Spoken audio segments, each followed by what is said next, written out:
Bihari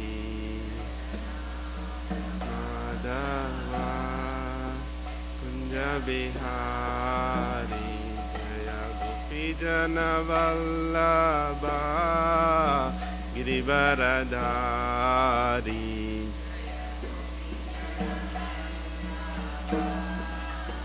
Girivaradhari Yashodanandana Vrajajana Ranjana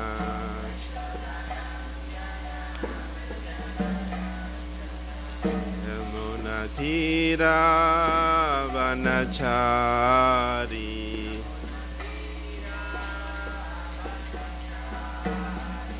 Jaya Radha Madhava Kunja Bihari Radha Madhava Kunja Bihari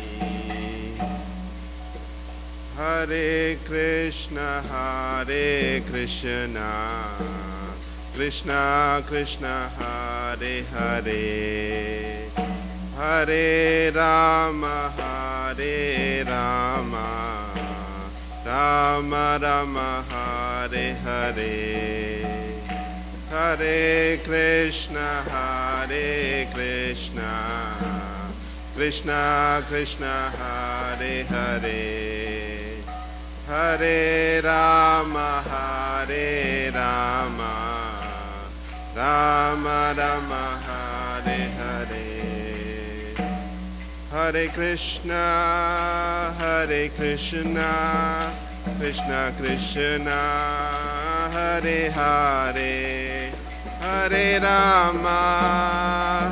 Rama Rama Rama Hare Hare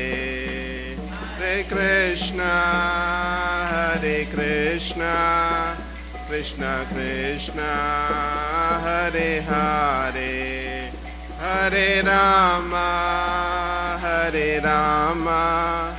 Rama Rama Hare Hare Jaya Prabhupada Jaya Prabhupada Jaya Prabhupada Jaya Prabhupada Prabhupada Jaya Prabhupada Jaya Prabhupada Jaya Prabhupada Jaya Gurudeva Jaya Gurudeva Jaya Gurudeva Jaya Gurudeva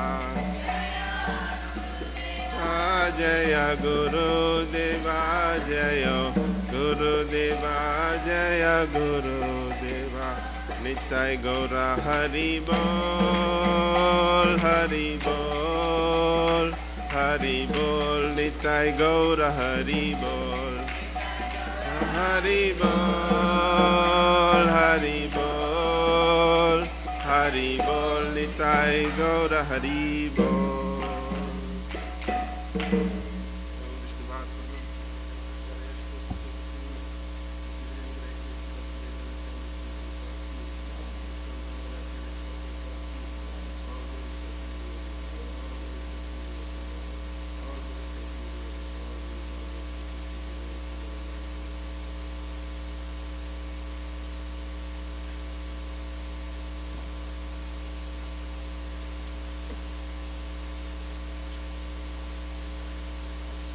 Hare Krishna, everybody. Hare Krishna. Please accept my humble obeisances. All glories to Srila Prabhupada. Thank you for everybody coming. And thank you to all the Vaishnavas. I would like to offer my humble obeisances to Srila Prabhupada, my spiritual master, my spiritual mentors, and all the Vaishnavas here, my senior Vaishnavas, Premananda Mataji, to bless me and pray for me so that I can speak something or facilitate this discussion. And basically, disclaimer is like, I'm not taking a class. I'm not qualified to speak on the Bhagavatam or take a class. I haven't read Bhagavatam end to end, so I'm still struggling in my life to, read Bhagavatam. But by the mercy of my spiritual masters and mentors, I've been at least trying to sincerely read with the help of a couple of devotees in my life. we're trying to read the Bhagavatam. So unless, at least I finished reading at least once, I don't feel I'm qualified to, at least try to speak on the Bhagavatam. So my understanding basically initially when we started this effort was like we will all get together on the weekends and start reading, and one person will take a verse and facilitate, and we all can discuss. So that is my understanding. So I would share my realizations, and I would encourage all of you to share your realizations, and we can have some discussion and learn something from it. So I'm not taking a class. Okay. We'll start today. Basically, the verse we are reading is Canto 1, Chapter 1, and Text 11. Om Namo Bhagavate Vasudevaya. Om Namo Bhagavate Vasudevaya. Om Namo Bhagavate Vasudevaya. Okay, text 11. Bhurini bhuri karmani Shrotafyani vibhagashaha Atah sado atra yatsaram Samudritya manishaya Bruhi bhadraya bhutanam Enatma suprasidati Bhurini bhuri karmani Shrotavyani vibhagashaha Atah sado atra yatsaram Samudritya manishaya Bruhi bhadraya bhutanam Enatma suprasidati.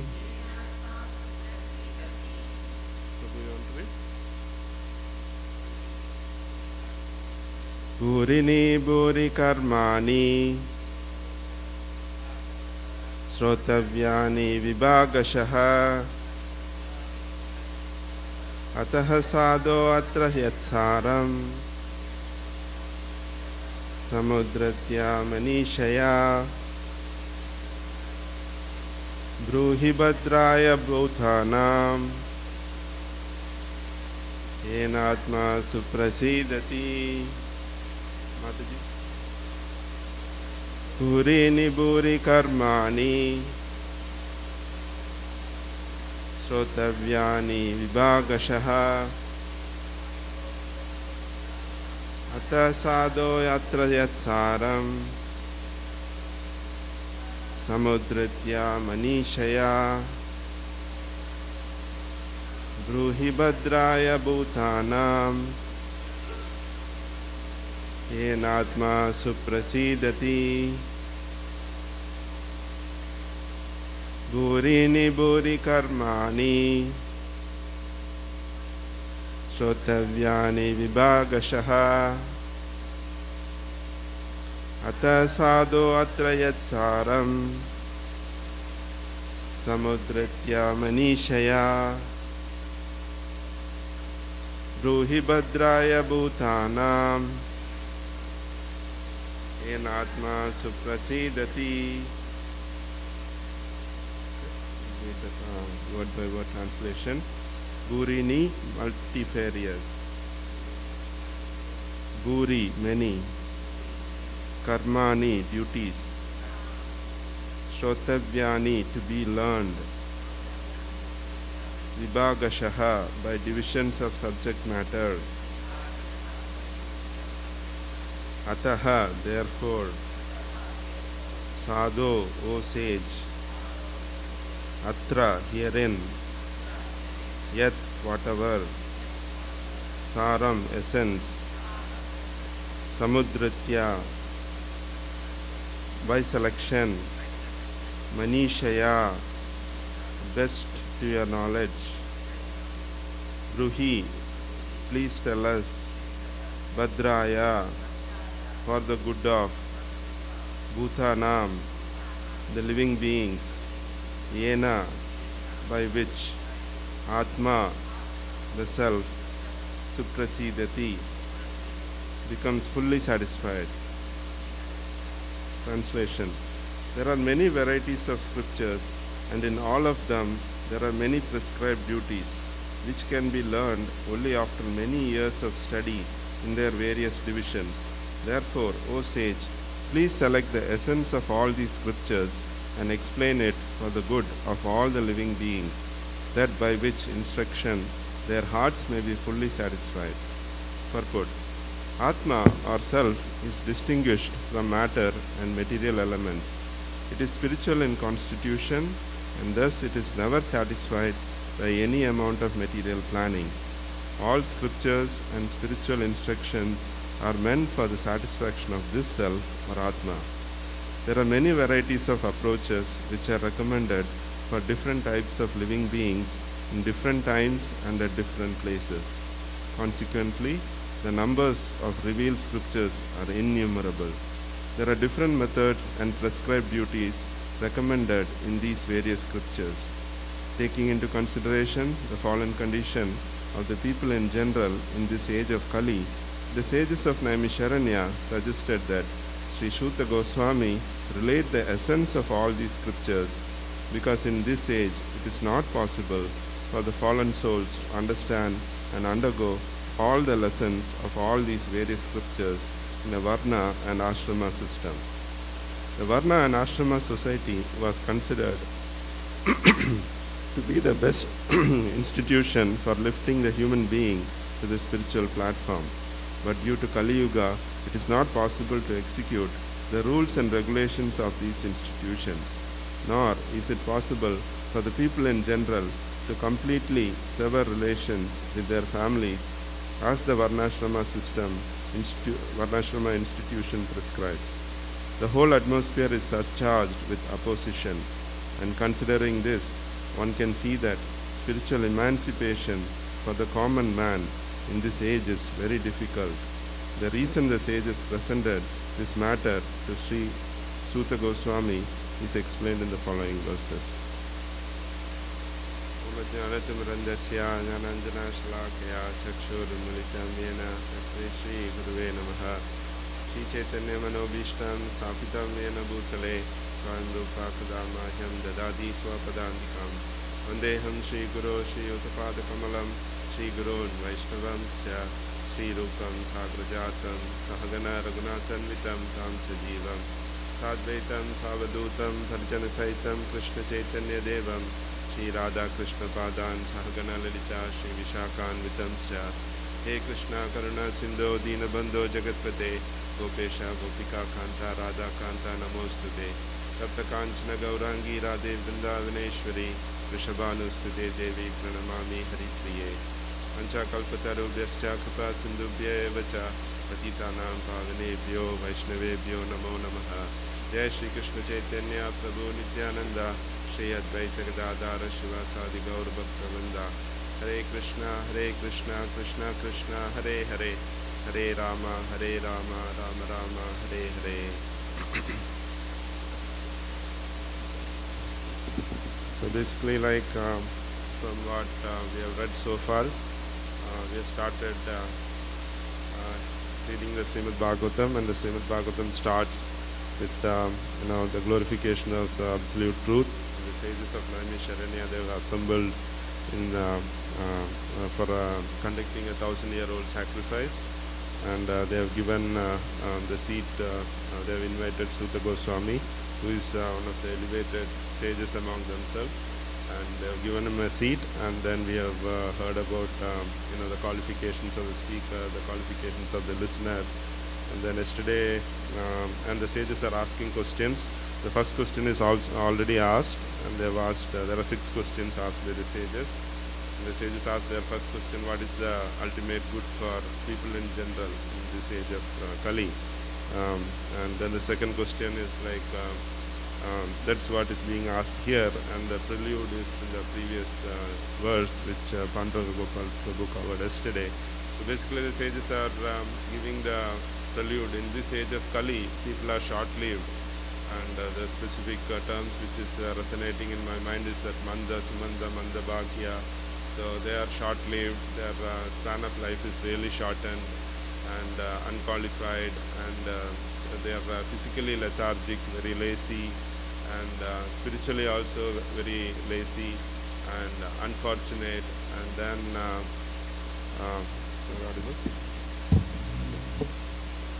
spiritually lazy, unfortunate, and then even if somebody is interested to progress spiritually,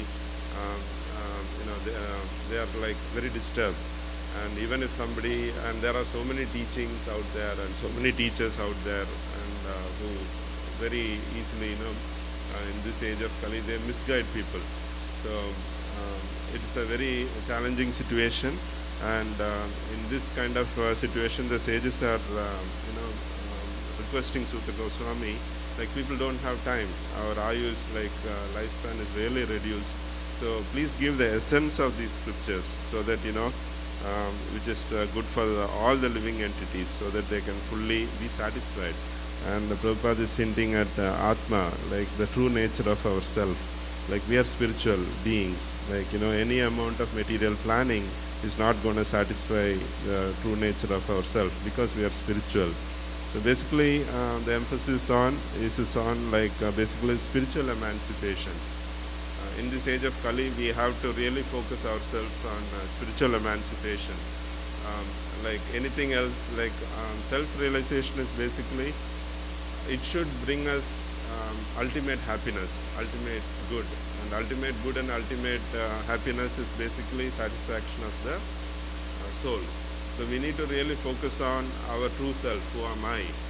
And if we don't have that understanding, and whatever we are doing in the material, in this material world, is basically, most of the activities right now in this iron age of Kali is focused on how to satisfy the senses, like material sense gratification, how to improve our wealth, how to increase our wealth, how to get a better healthy body so that we can enjoy our senses better, and all that stuff.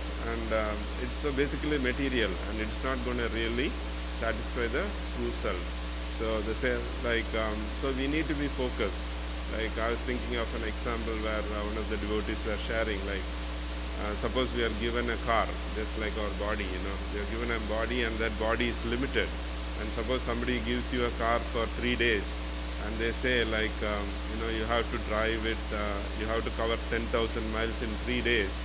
So we have to, plan appropriately and drive at top speed. So on an average, I cover at least 3,000 to 4,000 miles every day, so that I can make the best use of that car given to me. So in 3 days, I'll finish my 10,000 miles. But instead of that, if we are so lethargic and drive around, say suppose I need to go to Costco, I need to get into a highway and drive straight. But instead of that, I keep driving zigzag in our parking lot here. I'm not going to reach my destination. So similarly, the body is given to us, the human form of life is given to us for a particular reason. So we need to focus on the true nature of myself, and how to make use of the best use of our body. So we need to focus on the spiritual emancipation, which is not focused herein.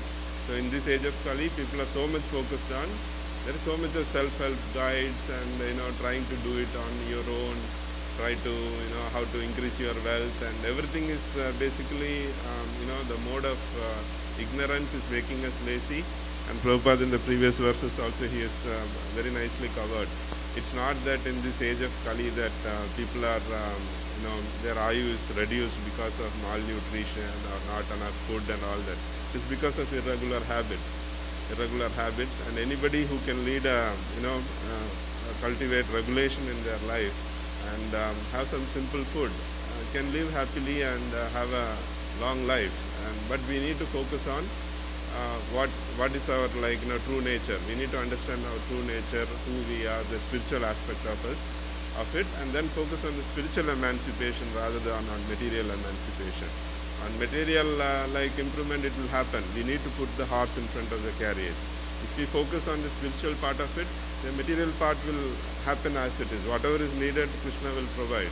We don't have to focus more on the material thing and then sideline the spiritual aspects of it, and hope that after this happens in my life, then I will focus on my material life, spiritual life. So basically what is happening is the spiritual life is the soul is totally forgotten, and it's sidetracked, and people are just focused upon how can I improve my material situation. So, and that is the first paragraph. And the sages are very qualified. They are learned in astrology. They can see the future and what is going to happen in Kali Yuga, all we souls, and what our lifespan is going to reduce, and we are so disturbed, and all this they are seeing, and they are rightfully asking Sutta Goswami to give the essence of all these scriptures so that we can benefit and start working on our spiritual emancipation as early as possible. And then Prabhupada, in many of his classes, I've repeatedly heard, many times he keeps repeating this. The root cause of suffering is ignorance. Yeah. So he repeatedly keeps telling, and ignorance in modern society is like they're living in the dark.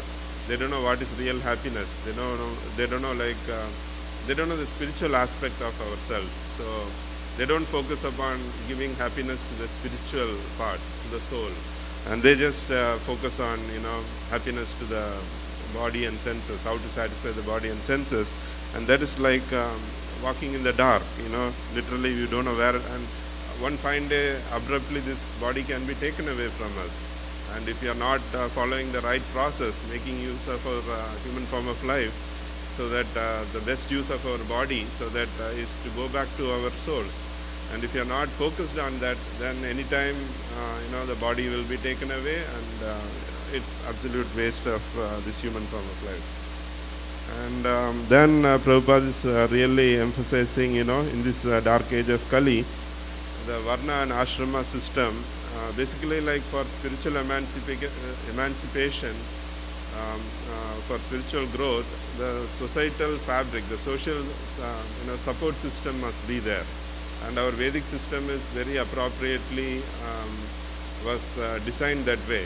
So people can use this Varna and Ashrama system so that the soul can progressively graduate from Brahmacharya, following Brahmacharya principles during the student age. They study, and there are rules and regulations for the Brahmacharya ashram. And then we progress on to the Grihastha ashrama, then Vanaprastha, and then Sannyasa.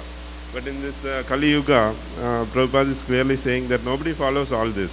There are rules and regulations for the Grihastha ashram, but people, since they don't follow the Brahmacharya ashram and they come into this Grihastha ashram and they don't know the rules and regulations that need to be followed, people who slowly advance later into the Varnashrama and the Sannyasa ashrama, they are distracted and by all kinds of distractions because they are not following this Varnashrama system. And in Kali Yuga, the modern situation is that it is very difficult to even think of following the Varnashrama system. So like, suppose like, I was thinking the other day, if I talk to my wife, say, let us start thinking about Vanaprastha, it's not going to happen. My wife is going to take a real form and start telling me, you horrible Prabhu, you spoiled my life. If I had known this, I would not even have married you. Same thing applies to me also. Like one fine day, if my wife says that, I'm tired of this Grihastha life, and Prabhu, I'm going to join some Vaishnavi ashram in Vrindavan or something, I'm going to go just mad, I have 2 kids and how am I going to support them? So it's like, even like I've heard many sannyasis who have shared, grihasthas who have advanced in Krishna consciousness, after a particular stage, they brought this dialogue of looking at planning for the Vanaprastha stage. It really ended up in grihastha or separation. It's very difficult to bring these dialogues in this age because we are not trained to progress that way. But it's not always the case. We have our spiritual authorities, we have proper guidance, we have Prabhupada's books, and Prabhupada is clearly emphasizing, if we plan our spiritual life accordingly, that we can progress through these stages in a gradual manner, by hearing and devotee association, and gradually, we need to understand our modes, our attachments, and we need to give up slowly that material attachments and focus on our spiritual progress. Sincerity should be there. That's what I got from so far.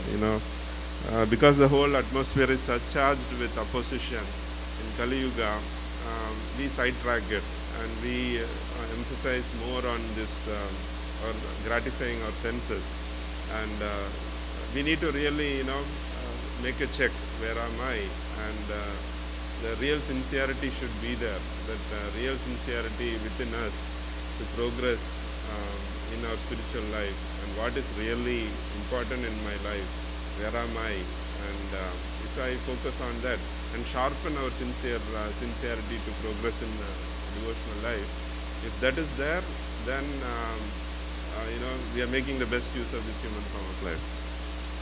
And then other than that, in modern days, the concept of self-realization, there are so many yoga schools out there, and I can share some of my experiences initially with yoga. Like I came somewhere in the year 2000, end of 2000, I came into the US to work for, I took up a project way back in Seattle. And I had some yoga background in my college days, where I had practiced some yoga in college. And I used to be really, Saturday, Sunday, I didn't have nothing much to do. So, and I was a contractor, and my employer used to be very careful. If they call me over the weekend, my employer will, my direct employer, he would bill them twice the rate. So they never called me over the weekends, and my weekends were very quiet. So I used to roam around the local malls and spend some time there, going to the half-price bookstore, get books on yoga and read about it. And my understanding of yoga was, by practicing yoga, I will develop some siddhi and some magical things, and it was my desires deep within. I want to prove something. So that was my understanding, and I was walking around once in the Indian grocery store, and one guy was smiling at me, and I was thinking, why is he smiling at me? I looked around, nobody is there, and he's smiling at me. Of course, then he is smiling at me. I introduced myself to him, and now he was the one who came to me, and he said, hey, how is it going? And initially we exchanged all the pleasantries, and then he said, would you like to make some extra money during your free hours? Of course, I just came into the US to make some extra money. I thought I will make some money and go back to India. That was my initial plan, and I immediately fell for it. And then we were talking, and he understood, I am inclined to yoga. I was planning to go for a yoga class or something, and he understood I am inclined for yoga. And he said, I have a wonderful yoga teacher, and we have regular classes during the weekdays. Would you like to join us? And join me. And then I said sure, and we joined.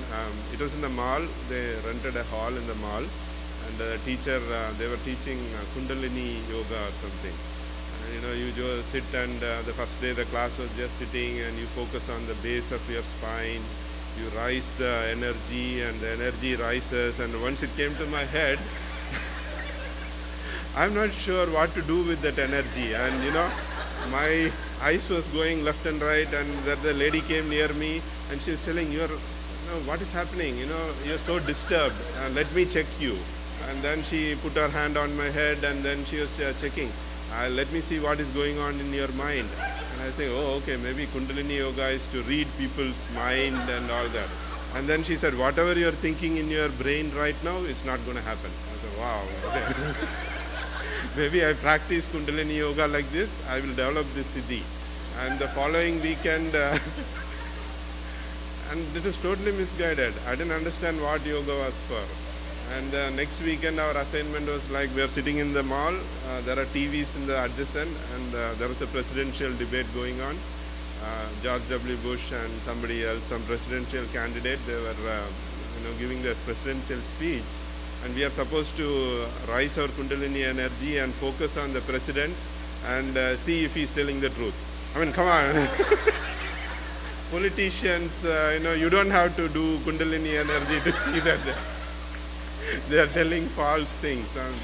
And that was what. And this guy who called me for this making extra money, ultimately we ended up in this Amway, the pyramid kind of thing. It's like put a coat suit, jacket, and sell, soap and washing powder and all this junk. And it's ultimate waste. I wasted my time 4 months with that guy and left it. So this is how yoga is, preached. People don't know what yoga is for until we reached the ISKCON temple, and we went to many temples. And then, once we went to the ISKCON temple and we liked the classes, the regular systematic reading of the Bhagavad Gita, the 9/11 happened, and a lot of things happened in life.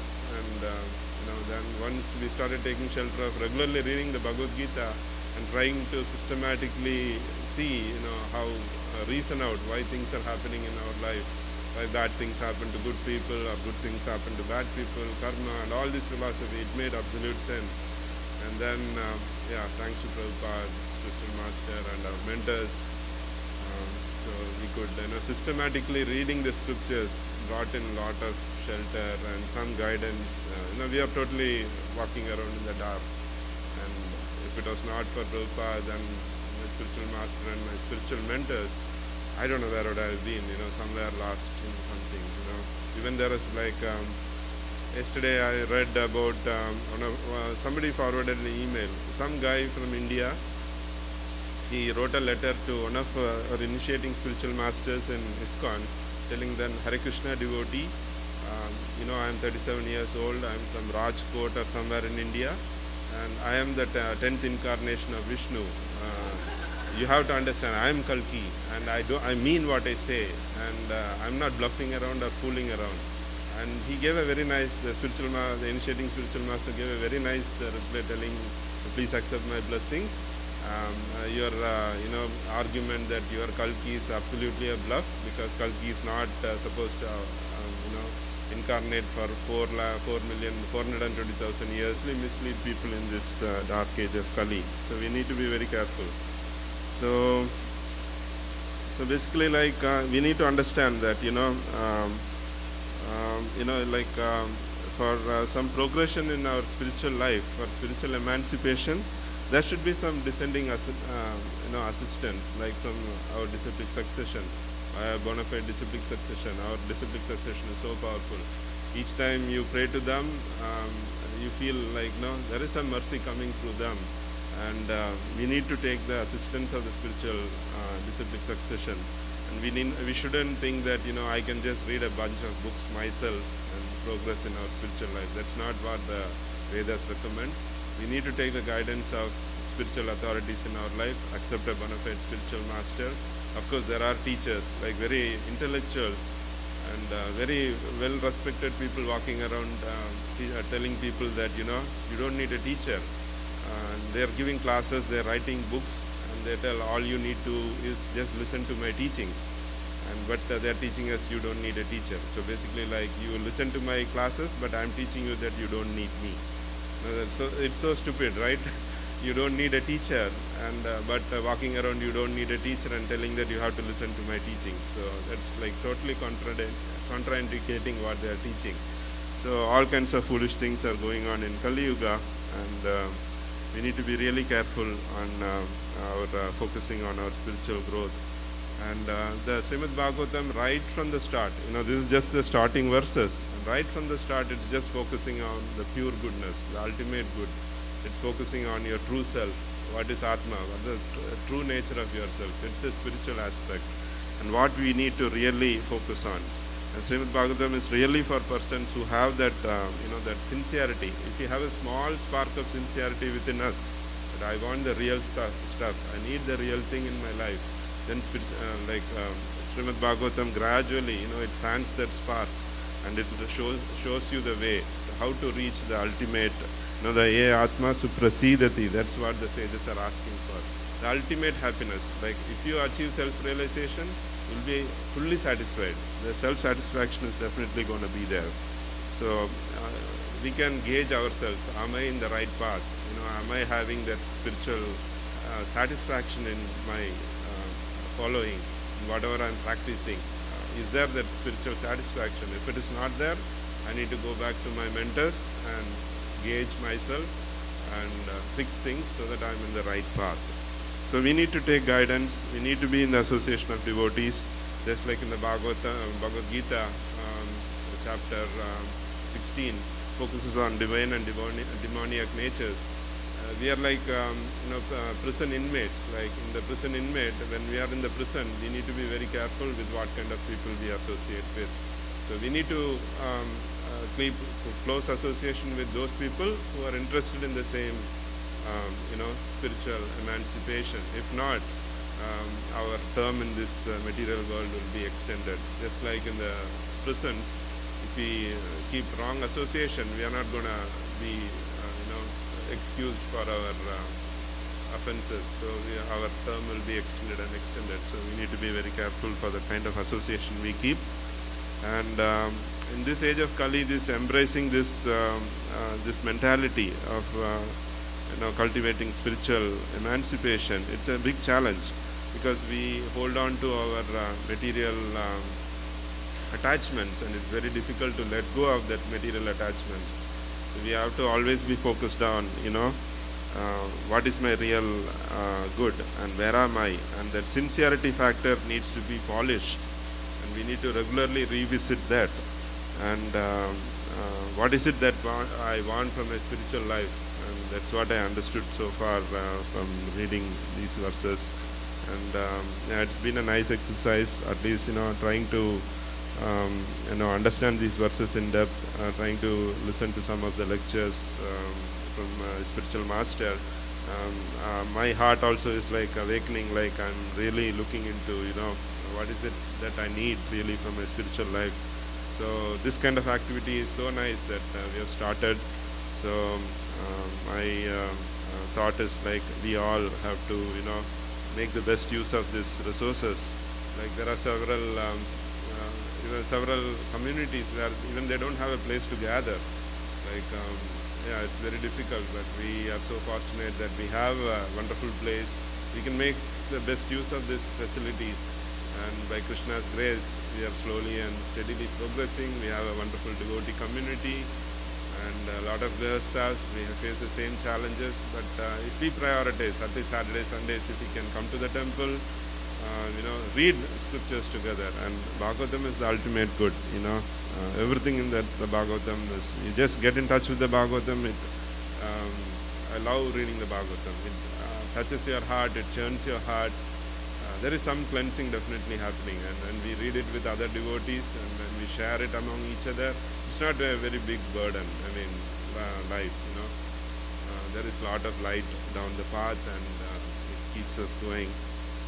And like I shared before, spiritual wealth gives us complete satisfaction, complete happiness, and basically it requires us to have a willingness to transform our conceptions. And how do we do this in this dark age of Kali? The Vedic processes like systematic, regular hearing and chanting together, and we need to sincerely take the guidance of our teachers and progress spiritually. Those are my sharings, and I request all of you to also please share or bring up some points for discussion, so that Prabhupada Mataji, we can use Mataji as for guidance. We can go to Mataji, and those are my sharings. Thank you.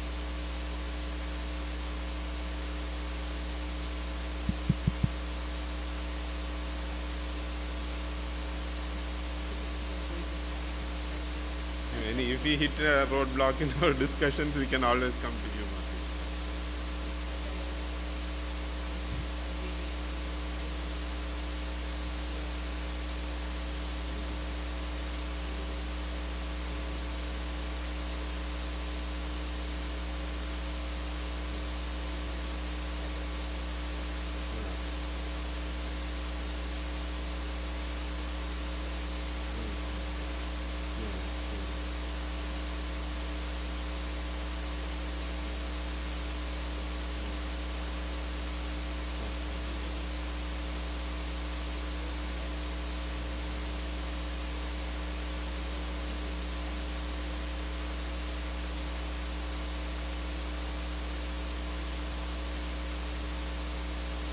Thank you for arranging this. It's a wonderful effort.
what response can you give to explain? I'll share my thoughts, others can share.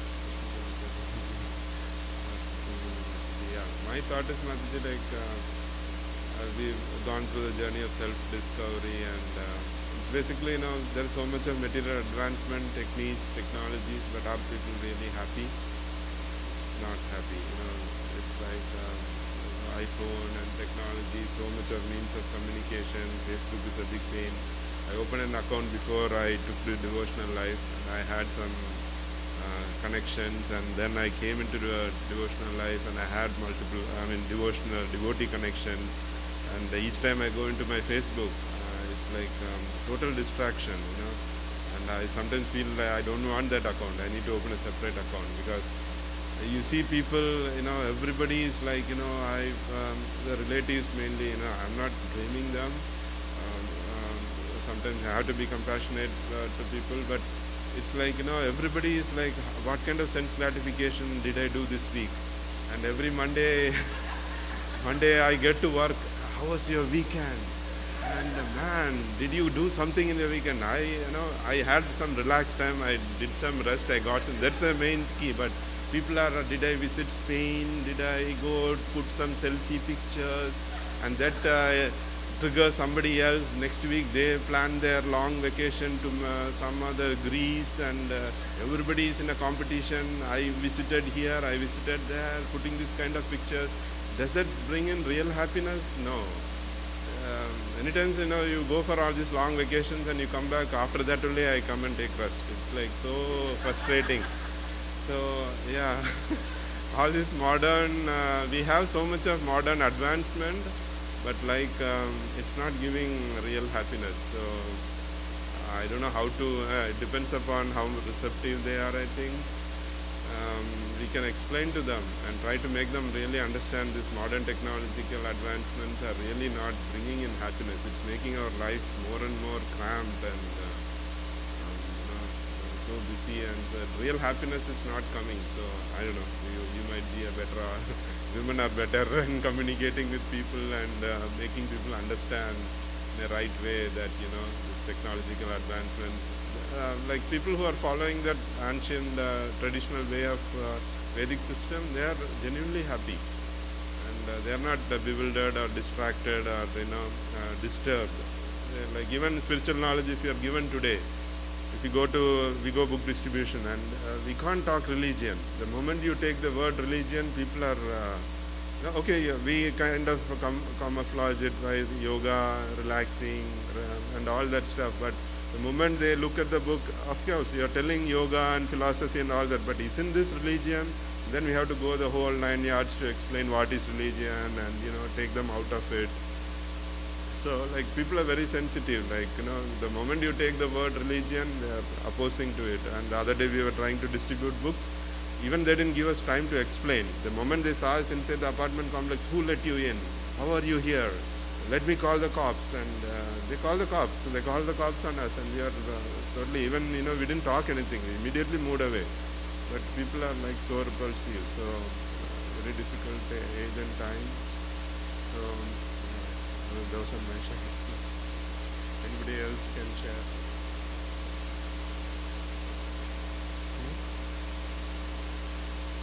Share the frog story? Yeah, go on. No, you say it. My dad was in a some meeting in his office last week. No. So they were asking everyone like, "What's your hobby?" So one of his colleagues said, "I like to poison frogs." Yeah, I like to grow poison frogs in my house, and like I grow them and I put them in a big tank, and like I feed them fruit flies and I grow the fruit flies and then I put them inside. It's so relaxing to do something else after work, and it's like I feel very so many crazy things to spend waste time, but for them it is relaxation and something to share over the week. Growing poison frogs, they're very colorful and all that. So he has a big tank, and he spent so much of time cultivating fruit flies to feed the frogs, and they spend $200 for buying a frog. And the frog lives for 15 years or something, and he takes the care of them, watering, heating, humidity control. And I was thinking, my God, I wish I had this amount of time. He spends so much of time every day, trying to do this. And I tried to ask him what is really inspiring you to do that. But he himself shared, I'm not going to work, I'm working from home. And I need some distraction from my regular work.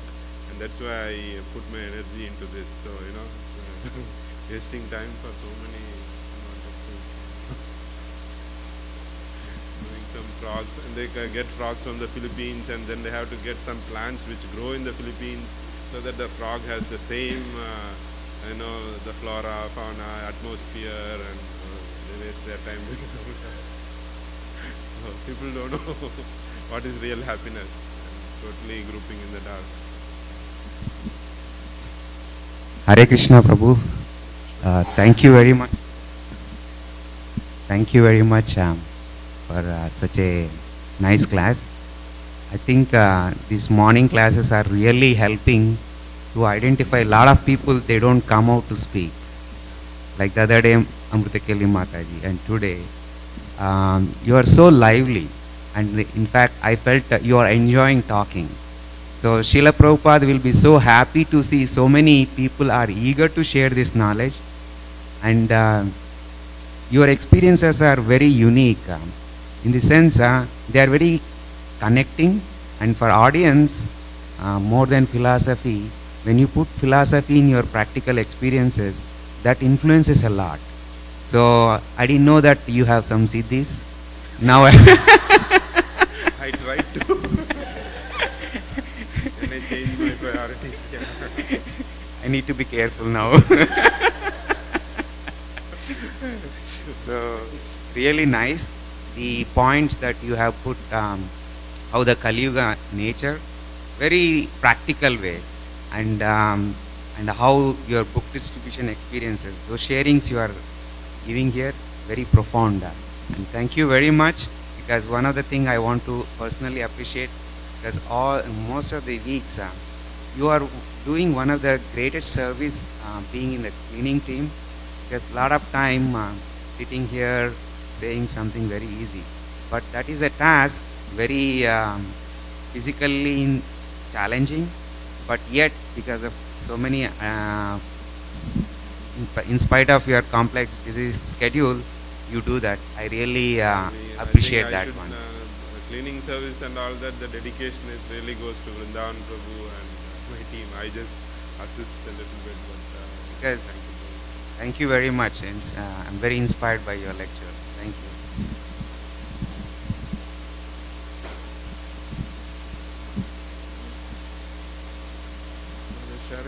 Thank you so much, Prabhu. As Krishna Prem Prabhu and Premanand Mataji mentioned, it's very lively, and I always love to hear from you. It's coming straight from the heart.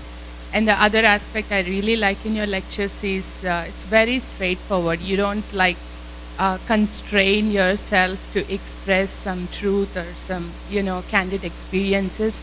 That's really very inspiring for me. Sometimes I try to conceal for myself or for others to share, this may not be like right or wrong in that way. But when it comes to the scriptures and sharing from that, we should be able to have that confidence and strength and faith in that message, that we should be able to transparently share that. That's really nice. And as Prabhu mentioned, it's so lively and so free-flowing and natural from your heart. Thank you so much.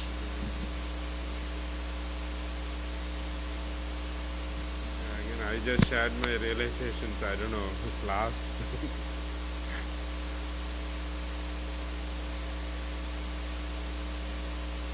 When there.